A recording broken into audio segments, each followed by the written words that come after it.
Epoka kur njerëzimi humbi turpin. Mirë se vini në shekullin e 21, një epokë ku çdo gjë ekspozohet, ku privatësia ka vdekur dhe ku intimiteti shihet për disa klikime më shumë. Jetojmë në një kohë kur muret e shtëpive janë bërë prej xhami dhe kur sekretet nuk ekzistojnë më. Në këtë realitet të ri, një nga vlerat më të lashta dhe më fisnike të qenies njerëzore po sulmohet egërsisht. Ajo quhet turp. Sot, nëse ke turp, konsiderohesh i prapambetur. Nëse zgjedh të ruash dinjitetin, moralin dhe të mos ekspozohesh, cilësohesh si i pasigurt apo i mbyllur. Të jesh i guximshëm sot, do të thotë të zhvishesh nga rrobat, të zhvishesh nga parimet, të zhvishesh nga normat. Turpi, nga një mburoj mbrojtëse, është shndërruar në një kompleks që njerëzit duan ta zhdukin me çdo kusht. Por çfarë po humbasim në të vërtetë kur humbasim turpin? Dhe pse kjo vlerë është kaq jetike në sytë e krijuesit ton? Në gjuhën arabe, fjala për turpin është haya. Kjo fjalë rrjedh nga njëjta rrënjë me fjalën hayat, që do të thotë jetë, dhe ky nuk është një rastësi gjuhësore. Dietarët islam shpjegojnë se ashtu siç turpi vdes pas shpirtit, ashtu edhe shpirti vdes kur brenda tij shuhet ndjenja e turpit.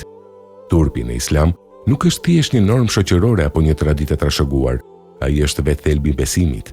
Profeti Muhammed, paqja dhe bekimet e Allahut qofshin mbi të, e ka lidhur ekzistencën e besimit drejt për drejt me turpin. Në një hadith profetik të prerë ai ka thënë: besimi përbëhet nga 70 sadeg, dhe turpi është një degë e rëndësishme e besimit.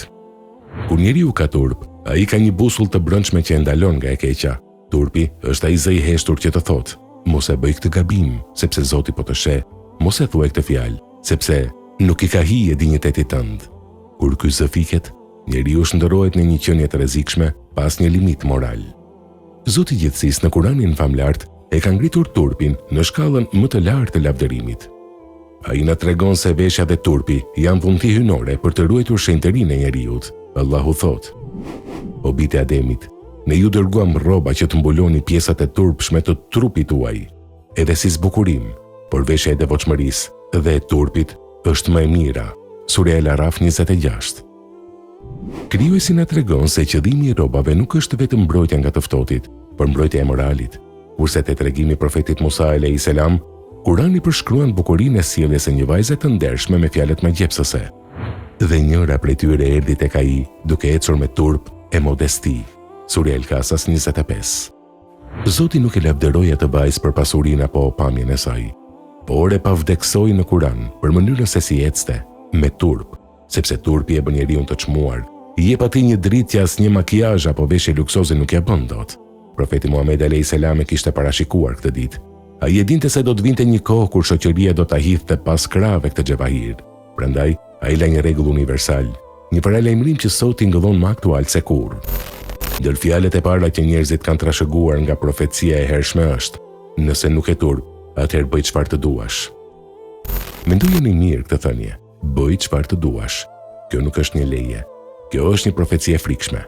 Kur një njeriu apo një shoqëri i hiqet turpi, ata humbasin frenat. Ata mund të tradhtojnë, mund të gënjejnë, mund të shpifin, mund të shesin nderin dhe familjen e tyre. Pa turp, njeriu bie më poshtë se niveli i krijesave të tjera. Në një hadith tjetër të rënditës, profeti alayhis salam thotë: turpi dhe besimi janë të lidhur ngushtë së bashku.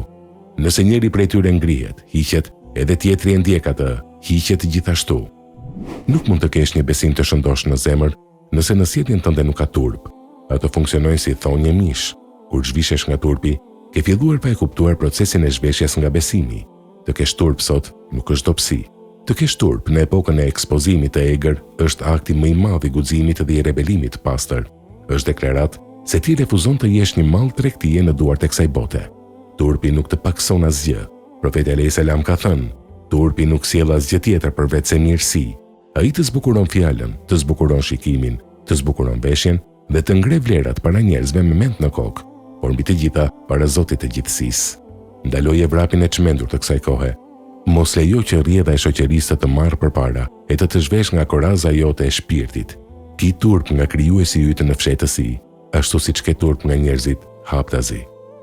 O Zot, na zbukuro me rrobën e turpit dhe të devotshmërisë. Na i ruaj familjet tona, rinin ton, dhe na bëj prej atyre që me moralin e tyre ndriçojnë këtë botë e errësuar.